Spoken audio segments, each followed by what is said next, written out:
Hello, good evening. Good evening sir. आवाज आ रही है ठीक आपको? जी गुड सर। Evening sir.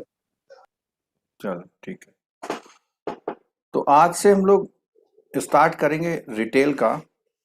देखिए, रिटेल के जो टॉपिक्स हैं, बहुत सारे टॉपिक्स, जेआईबी और जो आपने जनरल बैंकिंग करी है वो, उसके साथ में एबीएम और बीएफएम के टॉपिक्स भी।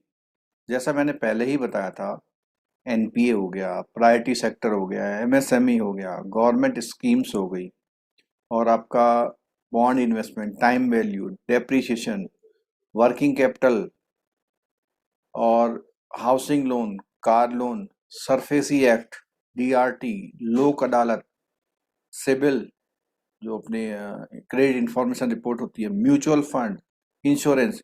जब भी हमने जेआईबी की क्लास ली है तो सभी आपको बताया था कि आपको ये अटेंड करनी है। पता नहीं आपने कितने लोगों ने अटेंड करी और कितने लोगों ने अटेंड नहीं करी, ये सोच के कि ये जेआईबी का है। और इवन जो सिक्योरिटी चार्जेज वाला चैप्टर था, जिसमें हम लोग लोन लेने के बाद सिक्योरिटी को किस तरह अपने बैंक में रखते हैं, वो वाले क्वेश्चंस भी, तो सबको इन टोटल मिलाएंगे। और एडिशनल बात करें तो इसमें आपका जो डिजिटल प्रोडक्ट एक एडिशनल वो रहता है, और गवर्नमेंट की स्कीम्स, ये तो एक एडिशनल चीज है जो आपके बुक में प्रॉपरली नहीं है। हालांकि जो डिजिटल बैंकिंग का इनका एडिशन है उसमें कुछ है। तो जैसे अभी सैटरडे को एक संडे को एक टॉपिक हुआ था, वो टॉपिक तो जेआईबी से रिलेटेड था, एनपीसीआई वाला। तो वो एनपीसीआई वाला पूरा आपका सिलेबस बनता है रिटेल, क्योंकि रिटेल बैंकिंग के ट्रांजेक्शन्स को ही वो डील करते हैं। ठीक है। तो इस तरह से करते हुए हम लोग जो थ्योरेटिकल पार्ट है उसको कवर करने की कोशिश करेंगे। और इसके लिए आपका जो जनरल एक्सपीरियंस है बैंकिंग में, वो बहुत काम आने वाला है। जिन लोगों ने भी रिटेल बैंकिंग में काम किया है वो उनके लिए हेल्पफुल होगा। और इसके अलावा केवाईसी, सी केवाईसी से रिलेटेड क्वेश्चन इसमें पूछे जाते हैं। किसी को कुछ बात पूछनी है?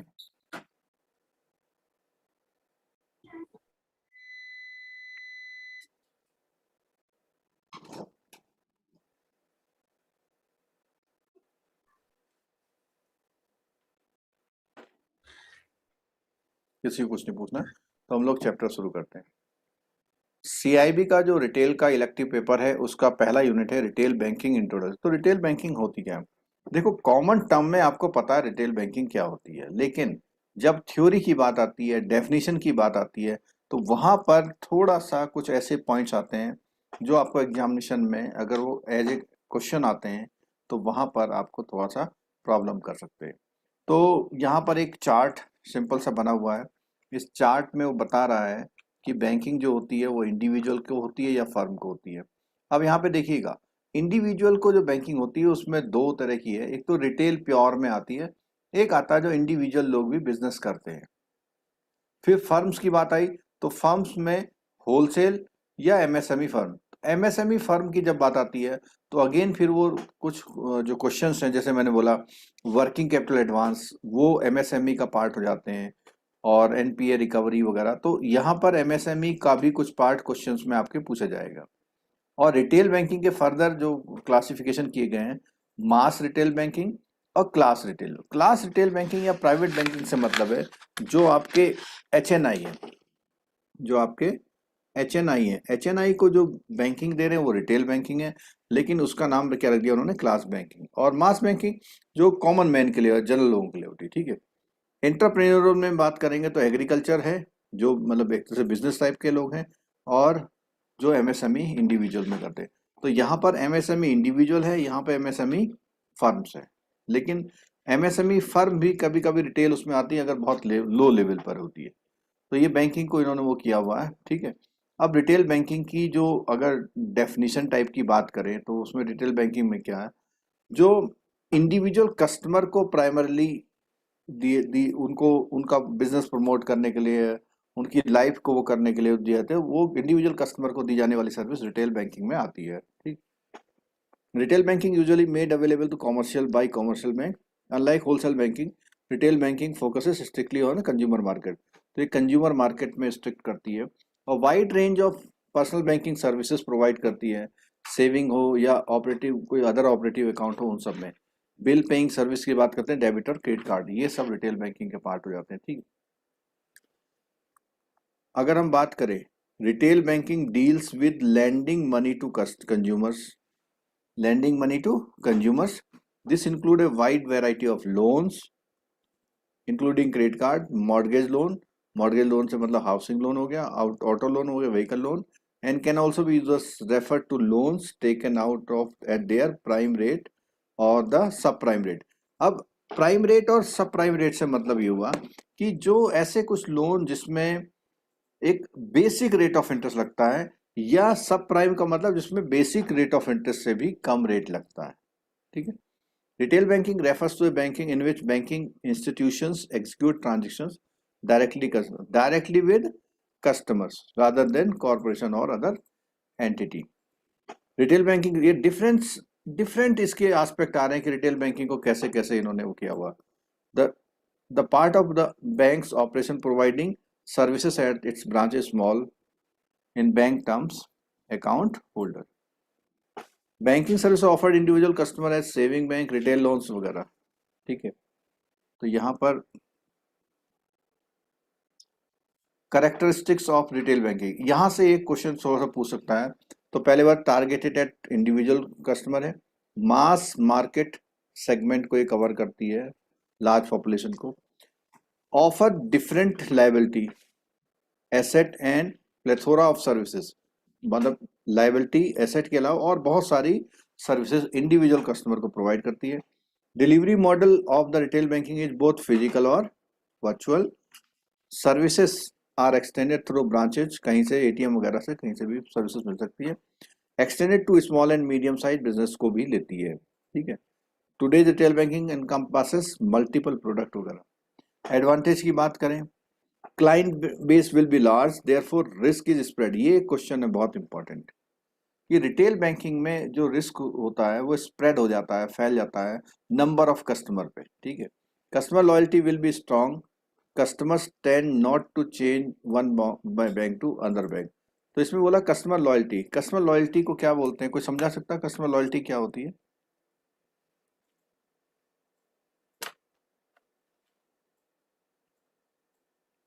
आप लोगों के माइक खुले हुए हैं,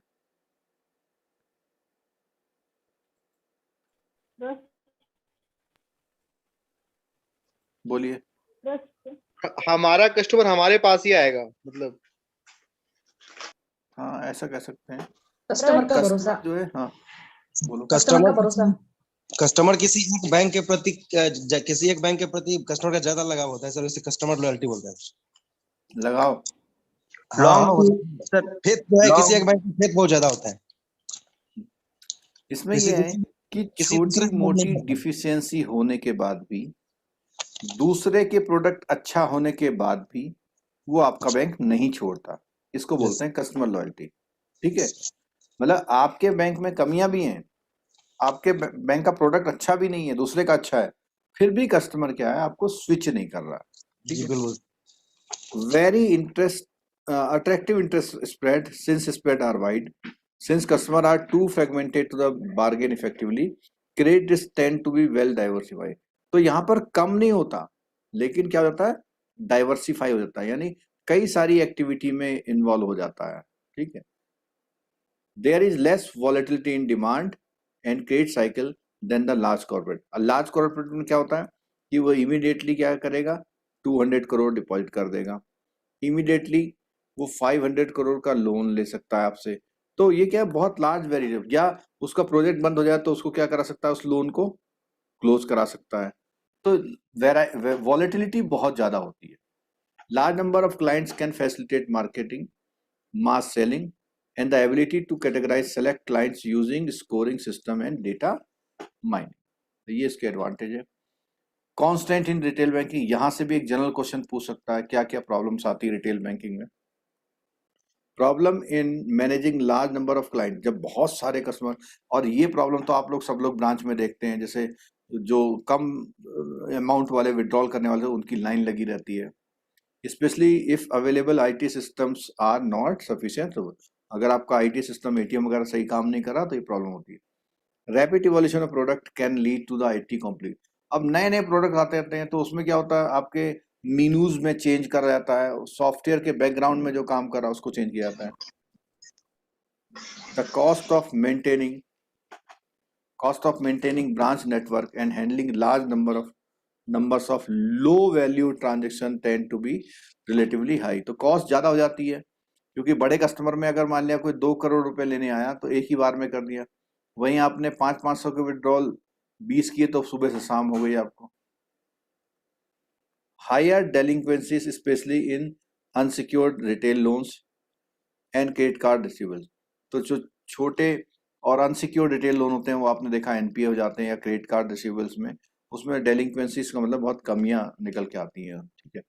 any loss in faith in a particular bank can lead sudden outflow of the retail. अगर कोई र्यूमर आ जाती है, अगर कोई र्यूमर आ जाएगी, उस र्यूमर के आते ही क्या होगा, उसमें से सडन आपका रिटेल का जो डिपॉजिट है वो कोलैप्स कर जाता है। रिटेल बैंकिंग की बात कह रहे हैं कि कब से इसका स्टार्टिंग हुआ है, तो इसमें हिस्टोरिकल हमें नहीं देखना है कुछ भी यहाँ पर।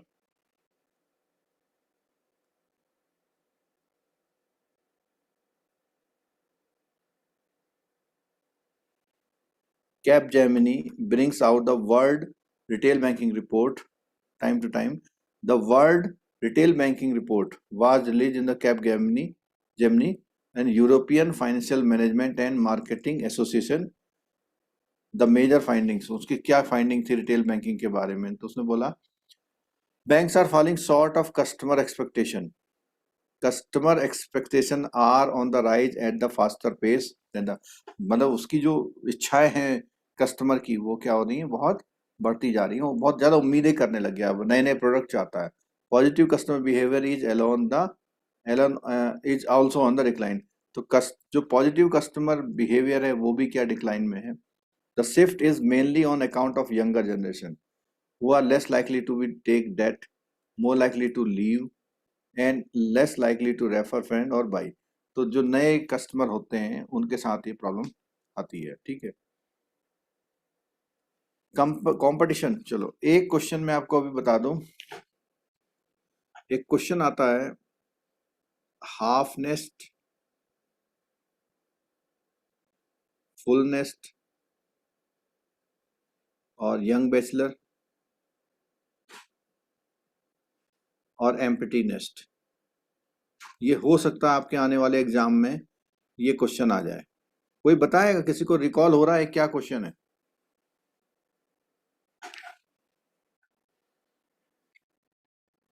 ये जो हमारी क्लासेस चल रही हैं, जितना आपको आता है उसके बाद जो 10 मार्क्स चाहिए वो बेनिफिट करेगी आपको, क्योंकि ये ऐसे टॉपिक्स हैं बोरिंग होते हैं, आप लोग नहीं पढ़ पाते। कम से कम हम बोल रहे हैं, सुन लेंगे तो भी काम हो जाएगा। बोलिए, मैंने बोला ये क्वेश्चन आया हुआ है कई बार, आपके बुक में पता नहीं दिखाई देगा नहीं दिखाई देगा। किस टॉपिक से रिलेटेड, चलो ये बता दो।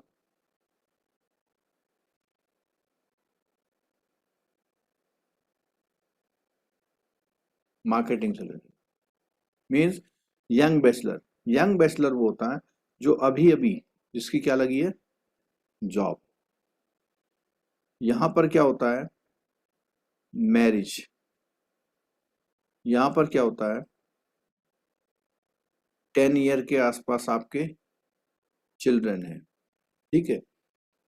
और ये आप ऐसे कह लीजिए कि आपकी जो एज है वो 50 प्लस है, यहाँ पर 21 प्लस है, यहाँ पर आपकी एज 30 प्लस है।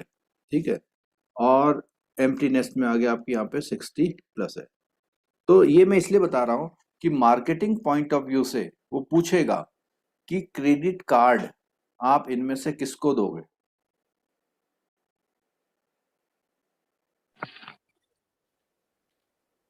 बोलिए। यंग बैचलर को सर।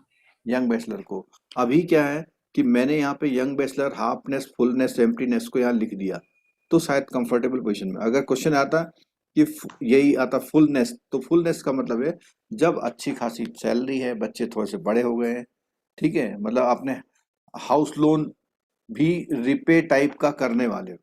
इनमें से हाउसिंग लोन किस समय की नीड होती है, यहाँ पर हाफनेस में।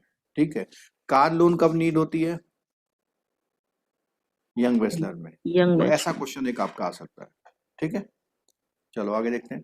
Competition from non bank players is accelerating.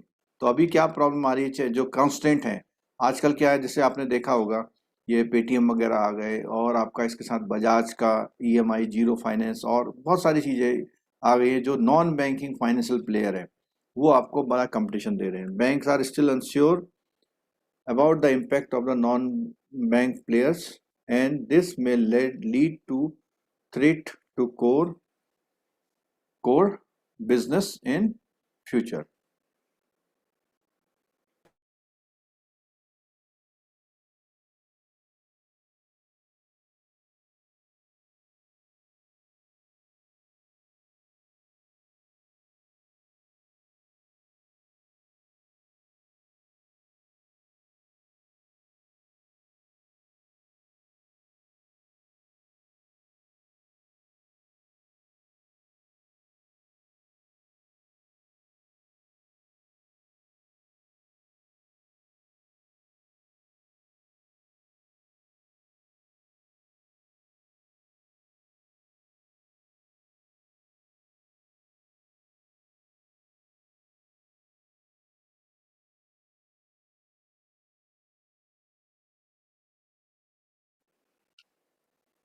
Banks focus too much on the front end and the cost of the back end service. तो यहाँ पर क्या है कि बैंक का जो पूरा फोकस है फ्रंट एंड में है, और फ्रंट एंड में जो भी बैक में काम करते हैं उनकी कॉस्ट पर, क्योंकि वो अच्छा काम करेंगे तभी फ्रंट एंड अच्छा काम करेगा। Bank need to continue to invest in the front office because this is the first interaction of the customer experience, but at the same time they can no longer defer the significant effort required the mid. तो लेकिन उसमें कहता है same time में आप जो पुराने जो मिडिल और बैक ऑफिस में जो लोग काम कर रहे हैं उनके सिग्निफिकेंस को कम नहीं ले सकते। ठीक है, तो यहाँ पर ये परसेंटेज वाला डेटा है, इसमें कुछ डेटा भी आपका ऑलमोस्ट नहीं आएगा कुछ किसी क्वेश्चन में। ठीक है,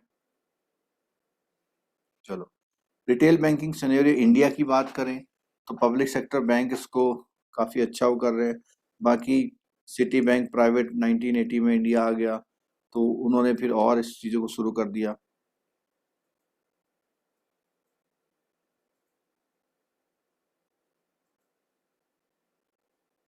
चलो RBI data on retail banking in India. तो यहाँ पर थोड़ा सा 2017 तक का डेटा दिया हुआ है। Report on trend and progress in banking in India and financial stability report है, उसके अकॉर्डिंग बात करी हुई है। तो देखो इसमें अगर हम 2017 की बात कर लें तो यहाँ पर ग्रोथ की बात की है। देखो ग्रोथ की यहाँ पर जो हाउसिंग लोन है उसकी ग्रोथ थोड़ा सा क्या होती है दोनों ईयर में कम हो रही है। ठीक है, कंज्यूमर ड्यूरेबल में थोड़ा सा पॉजिटिव ग्रोथ आई है यहाँ पर। ठीक, और क्रेडिट कार्ड रिसीवेबल्स में ज़्यादा आई है। ऑटो लोन में थोड़ा कभी बढ़ी कभी घटी है। ठीक, इस तरह से डेटा दिए हुए हैं यहाँ पे। Percentage of retail asset to total asset, तो परसेंटेज में अगर बात करें यहाँ पर पहले तो परसेंटेज है कि रिटेल लोन 16%, 17%, 19%। ठीक है, नंबर ऑफ एटीएम। अच्छा एक क्वेश्चन ये नंबर ऑफ एटीएम्स वाला है, इसमें कोई बताएगा आज की डेट में नंबर ऑफ एटीएम्स क्या है?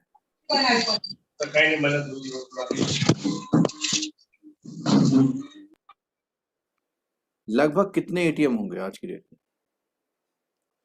Number of on site, number of of site, total 2,22,2017 में, तो लगभग कितने होंगे?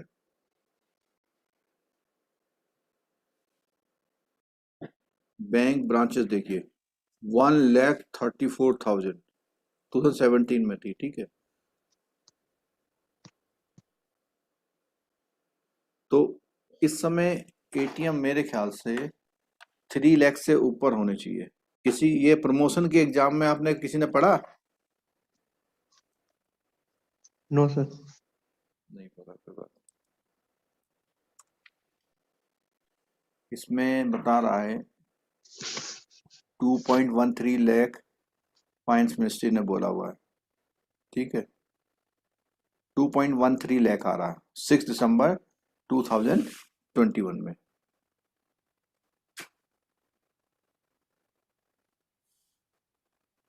तो यहाँ पर हमारा हो गया। तो यहाँ पर ये जो डेटा है वो फाइनेंस मिनिस्ट्री कह रही है कि 2,13,000 जो है एटीएम है, 2,30,000 तो यहाँ पर डेटा कम क्यों आ रहा, कोई लॉजिकली बता सकता है कम क्यों आ रहा होगा? सब मर्जर की वजह से। मर्जर की वजह से एटीएम भी बंद किए क्या बैंक ने? सब बहुत सारे एटीएम ना ब्रांच में ही होते हैं ना, वो तो बंद हो ही गए होंगे जब ओके वो। ओके, जो ऑन साइट वाले, इट मींस ये वाले जो है ये वाले कम हो गए होंगे। जब ब्रांच बंद हुई उसी के अंदर एटीएम लगा था तो नेचुरली वो बंद होना ही होना है। ठीक है, पेमेंट सिस्टम है, देखो यहाँ पर भी एक डेटा दिया हुआ पेमेंट सिस्टम का, आरटीजीएस, एनईएफटी, ईसीएस है, आईएमपीएस है, नैक है, क्रेडिट कार्ड, डेबिट कार्ड और prepaid instrument and mobile banking पे। तो यहाँ पर ट्रांजेक्शन की बात आ रहा है, यहाँ पे इतने वैल्यू बिलियन है, इतनी वैल्यू के बिलियन के जो है 12,53,000 के आसपास इतने बिलियन एनईएफटी में वॉल्यूम है। सबसे ज़्यादा वॉल्यूम आरटीजीएस में क्योंकि बड़ा अमाउंट होता है, और उसके बाद सेकंड नंबर पर आपका एनईएफटी है, थर्ड नंबर पर आपका डेबिट कार्ड से जो ट्रांजेक्शन होते हैं, फोर्थ नंबर पे आपका मोबाइल बैंकिंग आ रहा है। ठीक है, परफॉर्मेंस ऑफ डिफरेंट सेगमेंट, अब यहाँ पे सेगमेंट आ गए। आपको पता है कितने सेगमेंट होते हैं बिजनेस सेगमेंट? कोई बताए तो जरा। 8 है सर। कितने? 8। 8? हाँ, बताइए कौन कौन से। वो याद नहीं सर। एक दो बता दो चलो। एग्रीकल्चर एग्रीकल्चर होता है, बिल्कुल एग्रीड हो गया। और बोलिए। Sir, agriculture, MSME. Personal, agriculture, SBF और सीएंडआई, ये 4 सेगमेंट होते हैं बस। पी सेगमेंट बोलते हैं पर्सनल सेगमेंट, एग्रीकल्चर, एसबीएफ में आपका जो स्मॉल बिजनेस के जितने भी होते हैं, जैसे एमएसएमई हो गया आपका, MSME micro small and medium enterprise, और यहाँ पर सीएंडआई उसके बाद। ठीक है, चलो तो यहाँ पर देखते हैं सेगमेंट के बारे में क्या बोल रहे हैं। तो बिजनेस सेगमेंट, डिफरेंट सेगमेंट की बात करें, बैंक्स रिटेल लोन पोर्टफोलियो, तो ये जो है ये जो बिजनेस सेगमेंट है किसका है? पूरा पूरा बैंक का। और ये किसका है? ये सेगमेंट किसका है? Only for retail bank. बात समझ में आ रही कुछ? Business segment of the bank है 4, ठीक है, और रिटेल बैंकिंग में इधर आ रहा। ठीक है, banks retail loans portfolio registered double digit growth. यहाँ पर लगभग हाउसिंग लोन 54% है, और रिटेल लोन पोर्टफोलियो क्या है 15.17%, थोड़ा सा बढ़ गया है। तो ये फिर अगेन वो डेटा जब वाली बात हो रही है तो इसको मैं ज़्यादा एम्फेसाइज नहीं करूँगा। तो एक तो यहाँ पे रिटेल लोन पोर्टफोलियो गया, weak domestic demand and subdued performance of the corporate sector moderated the demand for the bank credit. तो यहाँ पर कॉर्पोरेट सेक्टर में जो बहुत अच्छी ग्रोथ जैसी नहीं दिखने को मिली, तो उसमें क्या हुआ, उसकी वजह से डोमेस्टिक डिमांड कम होने की वजह से कॉर्पोरेट में अच्छा काम नहीं हो पाया। एट द एंड ऑफ इतना gross outstanding credit schedule commercial bank by increase by इतना as against to increase during corresponding period. पिछले साल जो ग्रोथ हुई थी 13.7 और इस 17 में कितनी हुई थी? ठीक है, ज्योग्राफिक रीच ऑफ एटीएम, तो यहाँ पे एटीएम जो है कोई डाउट नहीं है कि कहीं पर भी आजकल ऐसा नहीं है कि एटीएम नहीं है। जहां पर एटीएम नहीं होता है वहां पे कौन सा एटीएम जाता है? एमएटीएम। कौन सा? Micro ATM. माइक्रो एटीएम में क्या होता है, कुछ पता है आपको? सर बायोमेट्रिक लगा के और मतलब पैसा निकल जाता है। पैसा निकल जाता है किसी भी बैंक का हो। Yes sir.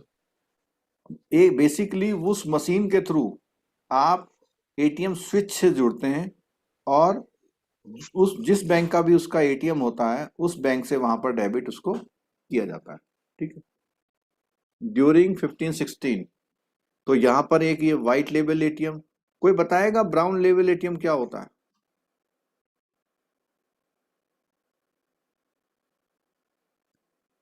आपको पता है आपके एग्जाम में कम से कम एक क्वेश्चन एटीएम रिलेटेड आएगा? Yes sir. बोलिए।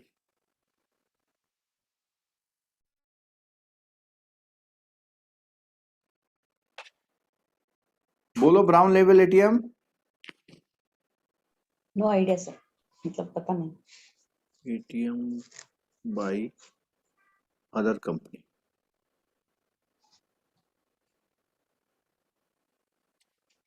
But logo of bank. अच्छा,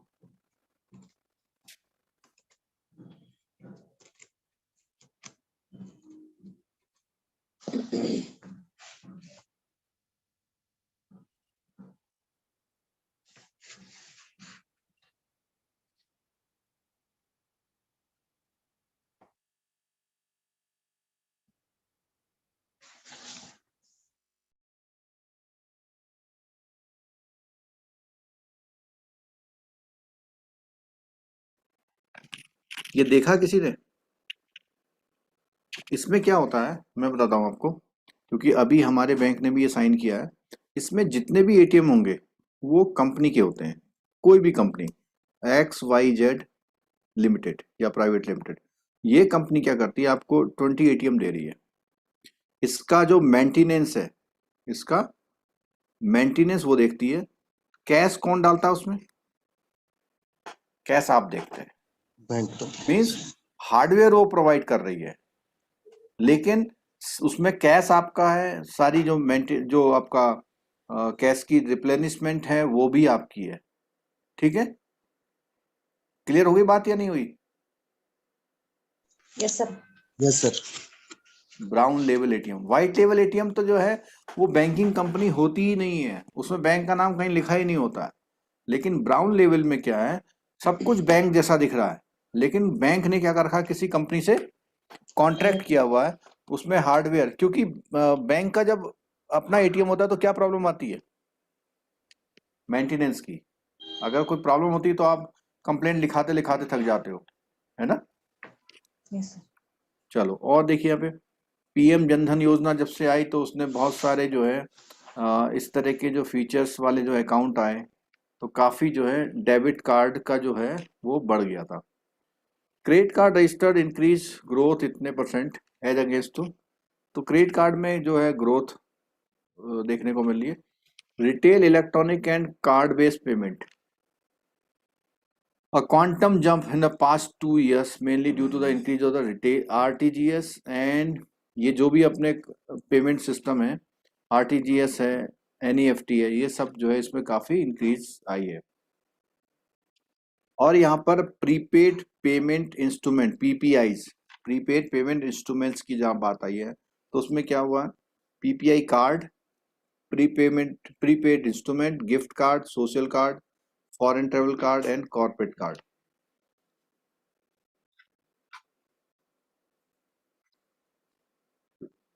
ठीक है, आगे क्या है, रिक्विजिट फॉर सक्सेस ऑफ कि क्या क्या चीजों से वो अपना आपकी रिटेल बैंकिंग अच्छी हो सकती है। तो सबसे पहले बोला हुआ क्या चीज है इसमें, एन इफिशिएंट डिलीवरी मैकेनिज्म, कि आपका प्रोडक्ट कस्टमर तक बहुत अच्छी तरह से पहुंचे।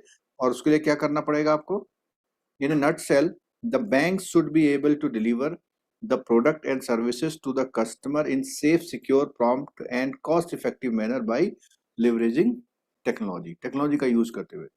प्रोडक्ट अप्रोप्रिएटनेस मींस आपका प्रोडक्ट अप टू डेट होना चाहिए लोगों की नीड के अकॉर्डिंग। तो bank have to be sensitive about the customers need and requirement. ठीक है, प्राइसिंग, आपका जो रेट ऑफ इंटरेस्ट है वो इस तरह से होना चाहिए कि क्या हो, आपका जो लोन है उनकी या डिपॉजिट की प्राइसिंग लोग अट्रैक्ट हो जाए, पे एक कस्टमर को वो करे, अट्रैक्ट कर ले। Scoring model for assessing the credit worthiness, तो स्कोरिंग मॉडल होता है, आपने देखा होगा कि कई सारे आपके वहाँ लोन सिंपल वो स्कोरिंग मॉडल से भी दे देते हैं। ठीक है, consumer protection environment. Consumer protection environment का मतलब क्या है कि regulator and supervisor are turning increasingly intolerant of unfair market practices adopted by market participant. तो उनके लिए कि भाई जैसे कई बार क्या होता है, ऑफर करते हैं कि रेट ऑफ इंटरेस्ट इतना है, लेकिन कुछ दिनों बाद वो बढ़ जाता है। It has been observe that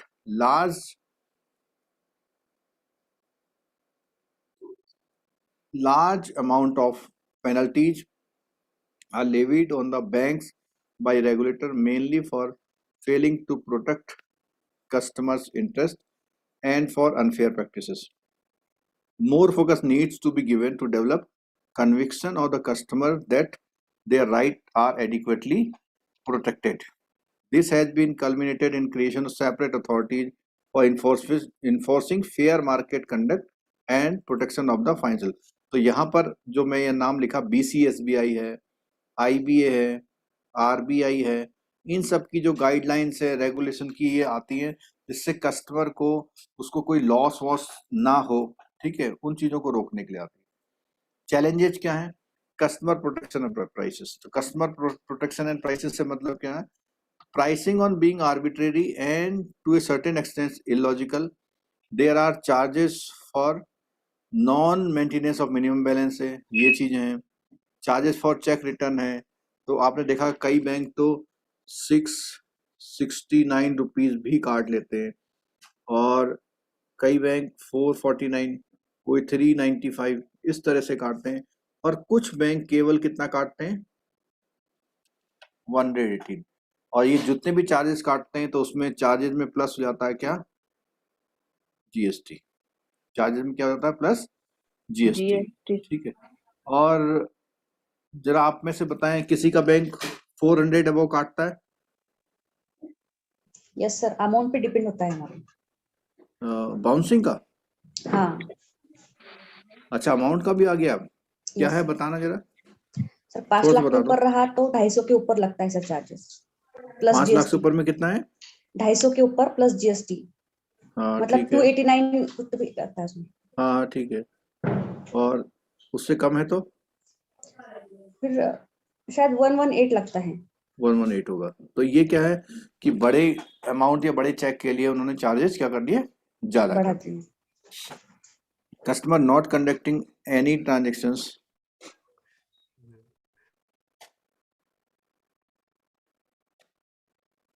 another disquieting feature in the pricing product services by bank and that the poor subsidizing the rich means, समझ में आई? poor subsidizing the rich, इसका मतलब क्या हुआ?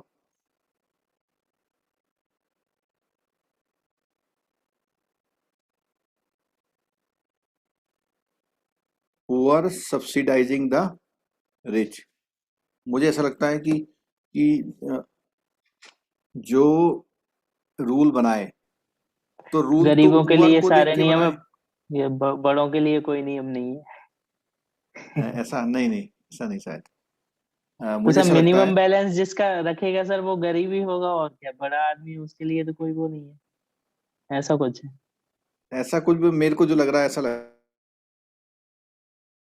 रहा है कि वो क्या करेंगे कि अगर उन्होंने 100 रुपये चार्ज किए तो पता लगा सबको 100 रुपये लग रहे हैं, means poor subsidising the rich, ऐसा कुछ लग रहा है मेरे को। ठीक है, चलो वर्ड को ध्यान रखना। For the retail banking model be successful banks pricing should non discriminatory, risk based, competitive and value added. ठीक। अच्छा, मैं एक चीज और कह था कि ये जो हम लोगों ने 2021 में रिटेल की लाइव क्लासेस ली थी, उसके 13 लेक्चर मैंने उसमें कोर्स में 2021 वाले में डाल दिए हैं। तो जिनको एडवांस पढ़ाई करनी है और पढ़नी भी चाहिए तो वो उसको फास्ट करके देख के भी उनका चीजें कवर हो सकती हैं। ठीक है, तो चैलेंजेस में बात आ रही थी यहाँ पे हमारी। तो पहली बात तो ये कस्टमर प्रोटेक्शन एंड प्राइसेस आई। दूसरा है इनएडिक्वेसी ऑफ MIS, क्योंकि MIS अच्छा नहीं है अगर, तो फिर आप अच्छा रिटेल बैंकिंग बिजनेस नहीं कर सकते। आपने देखा होगा कि प्राइवेट बैंक जो होते हैं वो अच्छा बिजनेस रिटेल वाला क्यों कर पा रहे हैं? क्योंकि उनके पास डेटा, कई जगह से डेटा आता है, सिम वालों से, ग्रोसरी स्टोर वालों से। वो डेटा को क्या करते हैं, खरीद लेते हैं और उससे मार्केटिंग करते हैं। Understanding KYC AML issue. अब ये ऐसा क्यों लिखा हुआ कि आप अगर रिटेल बैंकिंग में कस्टमर से ये सब पेपर्स वगैरह नहीं लेते हैं और फेलियर हो जाते हैं उनकी बात मानने से, तो उस समय पर आपको पेनल्टी वगैरह लग जाती है। Even in India RBI has impose penalties on some of the banks for their failure to have proper due diligence on their customer. It is important, therefore, to understand and appreciate KYC requirement in all manifestation। तो ये KYC के बारे में। Managing risk, ये भी एक challenge है, क्योंकि जब लार्ज नंबर ऑफ कस्टमर होंगे तो आपका जो, और बहुत सारे डिलीवरी चैनल हैं, तो उसमें क्या हो जाएगा, thereby creating significant vulnerable across the bank system.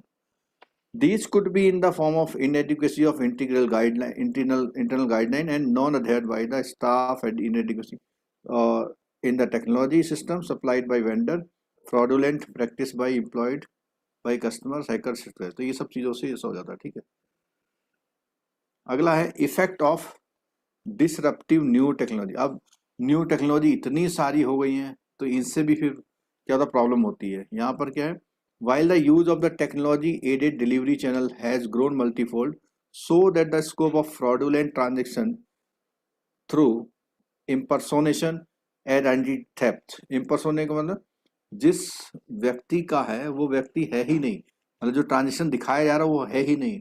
दूसरा क्या है, उसकी पहचान चुरा के कोई दूसरा आ गया। ये कई बार ऐसा होता है, किसी की डेथ हो जाती है उसके बाद भी लोग विड्रॉल कर जाते हैं। Banks would also need to quickly put in place lasting technology based on solution on thwart the effort of the fraudsters and minimize the customer complaint। Continuing growth, despite banks concentrated effort on increasing the banking penetration and bringing more and more adult population under the formal financial system over last 7 to 8 years। तो यहाँ पर growth तो बढ़ ही रही है यहाँ पे।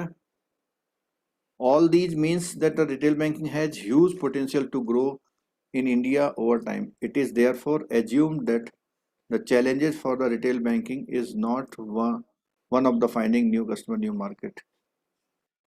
और यहाँ पर अगर आपका बहुत पोटेंशियल है ग्रो करने की, तो यहाँ पे प्रॉब्लम भी है कि आपको एक चैलेंज भी है कि नए कस्टमरों को पाना उन प्रोडक्ट के लिए, ये भी एक चैलेंज है। It is more of mindset issue। The banks need to get convinced about financial inclusion as a viable and profit-making business proposition and pursue that objective with a missionary zeal।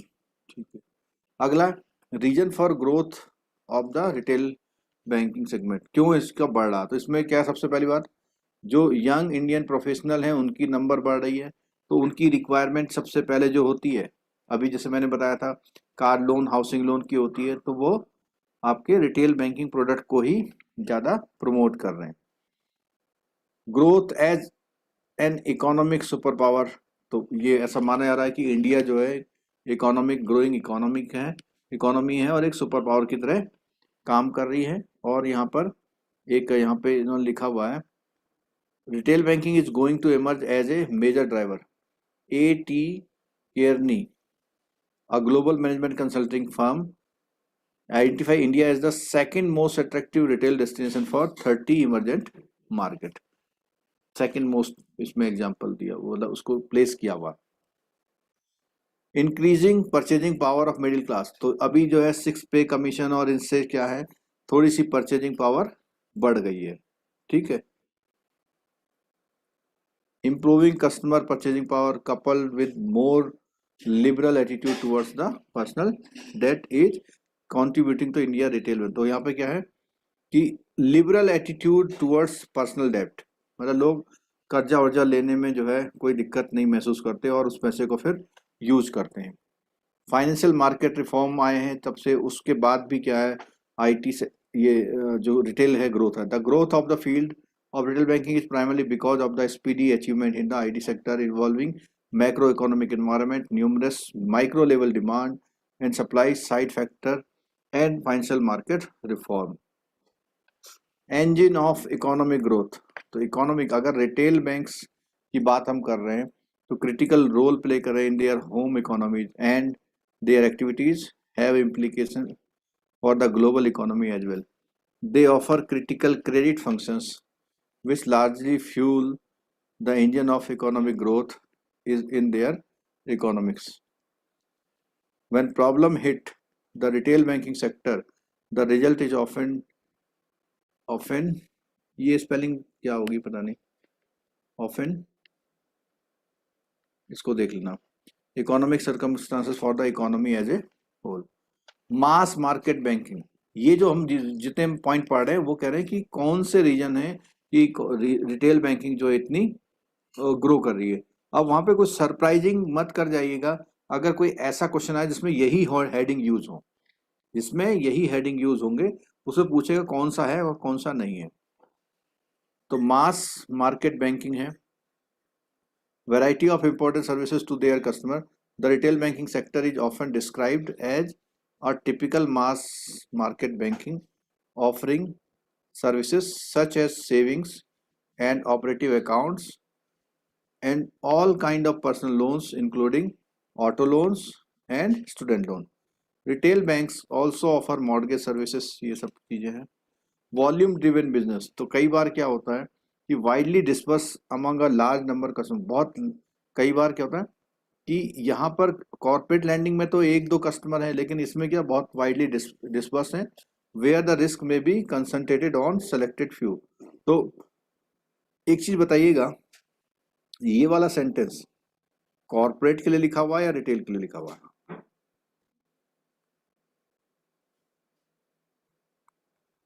बोलिए। Corporate के लिए sir very few उसमें ही होते ना। ये हम लोगों ने वहां पढ़ा था, कहाँ पे, किसी रिस्क में पढ़ा था हमने, क्रेडिट इसमें शायद कंसंट्रेशन रिस्क पढ़ा था हमने, पढ़ा था, ध्यान है? हाँ हाँ तो एक तो पोर्टफोलियो रिस्क था और एक कंसंट्रेशन। कंसंट्रेशन रिस्क था, ठीक है। अच्छा, ये ऐसा कोई क्वेश्चन आया नहीं था कंसंट्रेशन रिस्क जैसा? सर रिस्क पे बहुत सारे क्वेश्चन थे, लेकिन वो घुमा के पूछे थे, लेकिन आपका घुमा- कंसेप्ट क्लियर होने के कारण मतलब आ गए थे। घुमा के तो फिर पूछता ही है, लेकिन अगर आप एक बार हाँ। समझी हुई चीज है ना तो हेल्प करती है वहां पे, है ना।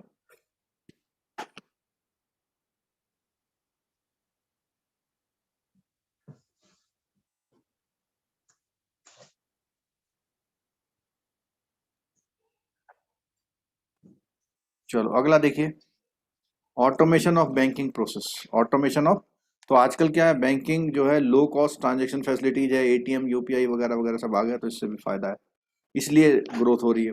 इजी एंड अफोर्डेबल एक्सेस, तो यहाँ पर bank provide retail loan through the wide range of options, flexibility. Bank even finance cost of registration, stamp duty, society charge, मतलब जब आप हाउसिंग लोन लेते हैं तो वहाँ पे आप रजिस्ट्रेशन के खर्चे, मतलब जैसे आपकी जो लैंड की रजिस्ट्री हो रही है वो भी, स्टैम्प ड्यूटी, सोसाइटी चार्ज, इन सबको भी वो कर लेता है, ठीक है।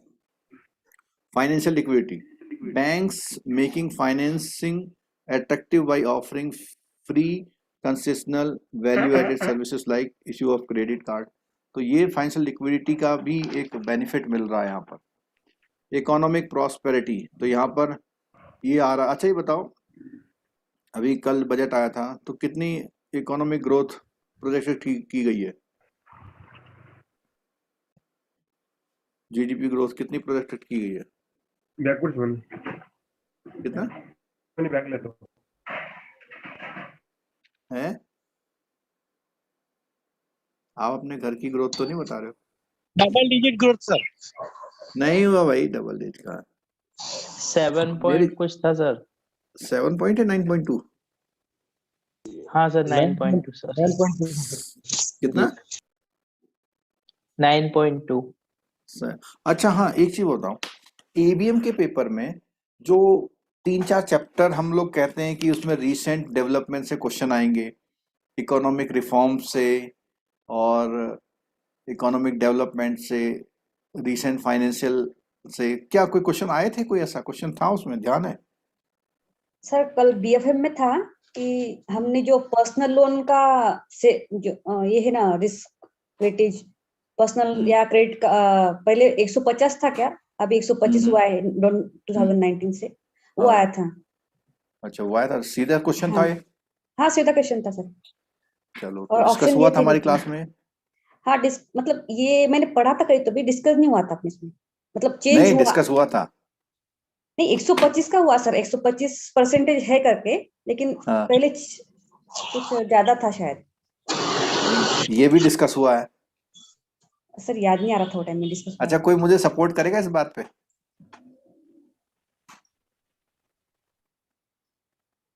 कोई नहीं है ऐसा जो वो कह दे हाँ कि आपने बताया था कि पहले 150 होता था, अब 125 हो गया? किसी को याद नहीं सर। नहीं, मैंने बताया था, मुझे अच्छी तरह याद है। सर बीएसएल की लिस्ट में बताया था। हाँ, बेसिल में बताया होगा बताया शायद। था सर कि अच्छा। 125% है, ये तो बताया था। दिक्कत था। चलिए, कोई बात नहीं। गुड।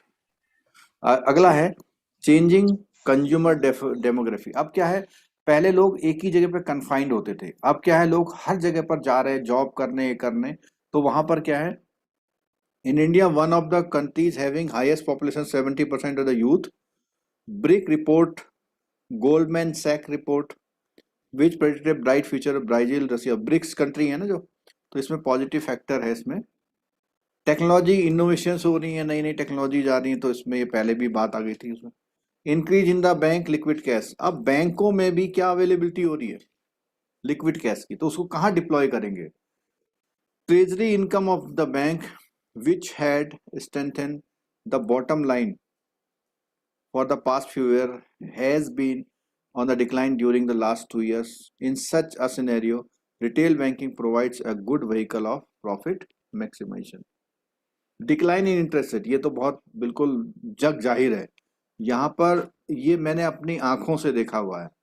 और आज हाउसिंग लोन कुछ लोग 6.4 पर भी दे रहे हैं। Declining cost of incremental deposit, बिल्कुल ठीक है कि जब आप अपना बिजनेस बढ़ाते आते हैं तो शुरू में जो कॉस्ट आती है वो बाद में इंक्रीमेंटल कॉस्ट कम हो जाती है, क्योंकि आपने ब्रांच खोल ली, शुरू में तो प्रॉब्लम हुई लेकिन आगे ठीक हो जाए। Banks could afford to quote lower rate of interest as low cost and no cost deposit, तो यहाँ पर ये भी एक फायदा होता है। Changes in terms of loan, तो बड़े बड़े टाइम तक के लोन मिल रहे हैं आजकल। Scope of retail banking in India, तो स्कोप में एक ये इंपॉर्टेंट है कि इतनी पॉपुलेशन हो गई, परचेजिंग पावर हो गई, इकोनॉमिक एक्टिविटी इंक्रीज हो रही है। न्यूक्लियर फैमिली कॉन्सेप्ट, आप देखो पहले एक घर में 8% थे, आज एक घर में 3 या 4 है, तो 8% वाली फैमिली अब 2 उसमें स्प्लिट हो गई, तो इसका मतलब सब कुछ 2 चाहिए। टैक्स बेनिफिट की बात आती है हाउसिंग लोन पे, एजुकेशन लोन पे। एजुकेशन लोन पे कितना टैक्स बेनिफिट है, कोई बता सकता है? हाँ सर। एजुकेशन लोन पर इंटरेस्ट कितना चार्ज होता है, वो रिबेट? एजुकेशन लोन है सर 2% शायद से। रिबेट मतलब 1% अगर ड्यूरिंग द टेन्यूर ऑफ पढ़ाई करने से 1% मिलेगा ना सर? नहीं, मैं कस्टमर पॉइंट ऑफ व्यू से नहीं बता रहा, मैं टैक्सेशन पॉइंट ऑफ व्यू से। अच्छा तो टैक्स सुब्बा जी, आपके मार्क्स कितने आए बीएफएम में? पूरा टैक्स सर, डायरेक्ट इंटरेस्ट पूरा है। सुब्बा राव जी, आपके मार्क्स कितने आए बीएफएम में? सर अब फिर आप मेरे को दुख दे रहे सर। 44 सर। 44 आए आपके? फर्स्ट तो आपका क्लियर था ना? है सर, एक मार्क। हाँ फर्स्ट मेरा क्लियर हो गया सर। ओ, तो चलो अब रिटेल निकाल लो, है ना? 44 ही आया सर। कोई बात नहीं, रिटेल निकाल लो। हाँ सर, रिटेल है ना? को पूरा पक्का पढ़। चलो सर, ठीक है। सर अब यहाँ पे देखिए, एजुकेशन लोन के रेट इंटरेस्ट में आपको पूरा पूरा इनकम टैक्स रिबेट मिलता है, ठीक है। चलो क्वेश्चन जरा देख लीजिए एक बार। Advantage of retail banking include, जैसे हमने अभी हेडिंग पढ़े थे वही यहाँ पे आ जाएंगे, क्या होगा बताओ? All of the all of the above. All of the above, ठीक है। Which one of the following is not an advantage of retail banking? D, high default rate.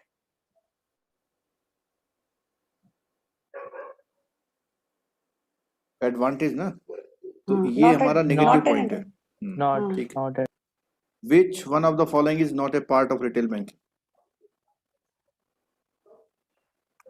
providing term loan for project. ठीक है, C. चलो 9:30 पे मिलेंगे। और मैंने बोल दिया कि ये टॉपिक्स मेरे साथ आप कर लीजिए जितने मैं करा रहा हूँ, बाकी पूरा कोर्स वहाँ अवेलेबल है, जितने टॉपिक्स मैंने बता दिए वो। और 2-3 चीजें और रह गई थी कल बताने को। एक तो कंज्यूमर प्रोटेक्शन एक्ट, इसको देखिएगा, और इसके अलावा BCSBI बैंकिंग ओम्बड्समैन, इनसे भी क्वेश्चंस पूछे जाते हैं, ठीक है। सर ये PDF डलवा देंगे ना इसमें, क्योंकि ये मेरे और बुक डलवा में देंगे। अपडेट है। हाँ वो कल वाला नहीं जा पाया, मैं अभी कोशिश करता हूँ डालने की, ठीक है। ठीक है सर, थैंक यू। खाना वाला खा लीजिए, मैं भी खा लेता हूँ, ठीक है, फिर मिलते हैं। सर लेकिन मेरा ना सर एक्चुअली ये कहीं 40-35 ऐसा अगर फेल हो गए तो थोड़ा ठीक है, लेकिन 44 में हो गए ना सर, बहुत पूरा रात अफसोस होता है। तो ऐसे अपसेट हो गया सर मैं। अरे छोड़ो यार, सब फर्स्ट कुछ में कितना बहुत सीन कुछ था? अपसेट होता है। आपका RM डांट देता, आपका ब्रांच में डांट देता, तो भी तो अपसेट होता है। चलता रहता है, कोई बात नहीं, एंजॉय करो, आगे बढ़ो, है ना, ये सब चलता रहता सर एक ही मार्क का था ना सर, इसलिए बहुत फील हो गया। है। एक ही मार्क था ना सर एक्चुअली, इसलिए थोड़ा फील हो गया। तो अगर आपके 38 आते तो आप खुश रहते हैं। खुश नहीं है, कम से कम ठीक है, ओके हम पढ़ा नहीं सोचेंगे, लेकिन 44 में थोड़ा बाउंड्री में पकड़ लिया ना, इसकी वजह से हो हाँ, गया। नहीं अफसोस तो होता ही है। कई बार एग्रीगेशन में लोगों के 149 पे अटक जाता है। पिछले बार भी 1-2 लोगों का अटका था यहाँ पर। हितेश चौहान जी का तो हो गया ना।